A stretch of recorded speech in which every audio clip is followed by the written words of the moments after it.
Hello everyone, this is an Ed puzzle on how singers breathe.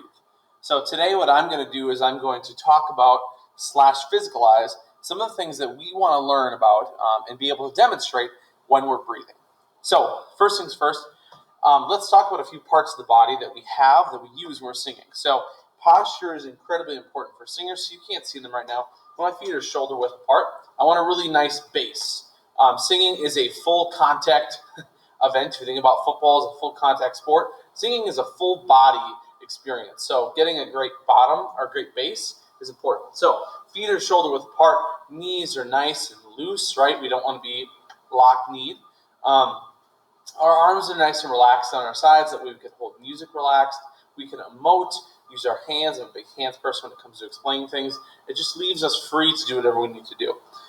Our posture. So the easiest way to get to where we need to be, I'll tell you what we need to be at, and then I'll show you the easiest way to get there. So we want our chest, our sternum specifically, that bony middle right next to our collarbones here. Our sternum comes down here until the bottom of our rib cage. We want that to be up and out. We want our chest to be nice and out. That way we have room here in our stomach to expand. So we want that to be up and out, nice and pronounced. We want our shoulders to be nice and relaxed backwards. Right? We don't want them up here. We don't want them rolled forward because that caves in our rib cage. We can't get that nice expansion in our sternum unless we roll our shoulders back. So you can get that push by rolling them back and leaving them down, but I generally feel that feels kind of tight to me. So what I do is I interlace my fingers, I push them together, raise my arms up, and then I let them fall down to my sides. And then when they do that, they're nice, relaxed. Notice my shoulders are back. They're nice and relaxed too. So when I can breathe, I can focus on that lower part of my body.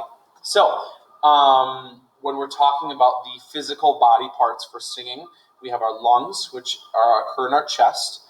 They're actually shorter. They're actually smaller in the front than they are in the back. So you actually, when you breathe, you get more out of your back than you do your front. So just an interesting thing there. They expand when they intake air, so they get bigger. And then when they exhale, when they lose air, they contract and get smaller. We have our rib cage and our chest, right? This houses our lungs. This protects them. It goes all the way. It opens up, and we actually don't have anything back here, as you know. So that gives us sort of a place for where our lungs can go. Tucked underneath our rib cage, so if you find where your ribs meet and meet them all the way to the center, tucked up underneath that is our diaphragm. Our diaphragm is one of, if our lungs are most important because they intake air, our diaphragm is the most important because it creates pressure that we use when we sing. So what the diaphragm does is when I take a breath in, the diaphragm comes down and it comes out. And you can actually see that expansion if I take a good diaphragmatic breath. You actually see that expansion. Notice it's through my stomach and it comes out. It has a sort of a meeting point right here, right in the middle of my body. We call it the solar plexus, this meaty point right below my ribs. So taking the other deep breath. Versus a unsupported breath. It changes my sound. So what we want to do is we want to get that pressure. What the diaphragm is actually doing is it's going down and out, and it's pushing up against our abdominal wall. It's that inner six-pack that we all have. We all have those muscles, even if they don't show themselves all the time. So we want that expansion and that pressure between it, right? So my abdominal wall's here, my diaphragm's here, I breathe in, and it presses, and they create pressure that I then can continue and use it to propel air.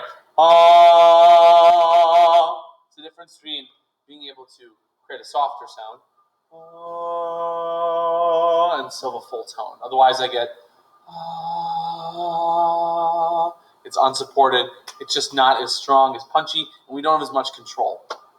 So, reviewing over some of those different things when we are singing, posture-wise, and there'll be Ed puzzle questions to follow this. So, posture-wise, there's when it comes to our feet are what length apart? Ready, set, go. Okay, coming back to that. Our chest we have a particular part that's up and out. It starts with an S. It's called the sternum. It's raised, right? Sternum's raised, and shoulders are what? Good. When we are talking about our lungs are, where are they bigger? So they're not shaped entirely so that one side is equal to the other. One side is bigger, one side is smaller. So in what place are our lungs bigger? Good. Finally, we have our diaphragm. Our diaphragm sits up under the ribs. It gets out of the way so that the lungs can breathe and also creates pressure. So when we breathe in, our diaphragm does what and goes where? Perfect. That goes through sort of the conceptual idea of what happens when we breathe. Now let's actually apply it. So the easiest way to get that muscle movement, because this is a muscle that occurs right here in the abdominal wall, and we can use that to focus with our diaphragm. So I can actually move that muscle independently. It's kind of a little creepy, but I can move that muscle independently. So what we need to do is breathe through a K. So when you think of the vowel or the consonant K, it's a very punchy vowel. We want to breathe through that idea. So first thing we do is we exhale and do 3 Ks to get that muscle movement. So we put that hand here, so we have that. We breathe in through a K, and I punch out that portion of my muscle, right? As if I'm just, there's a fist coming through, punching up against that portion of my body. I then breathe in through a K, and I intake air, right?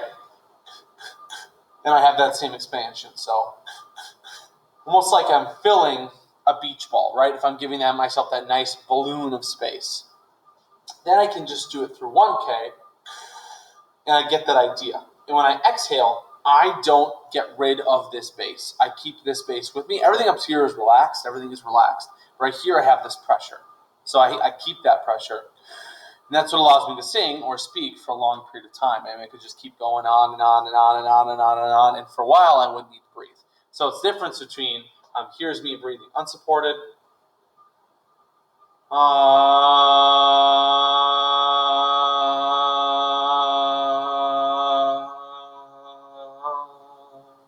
And here's your brain support.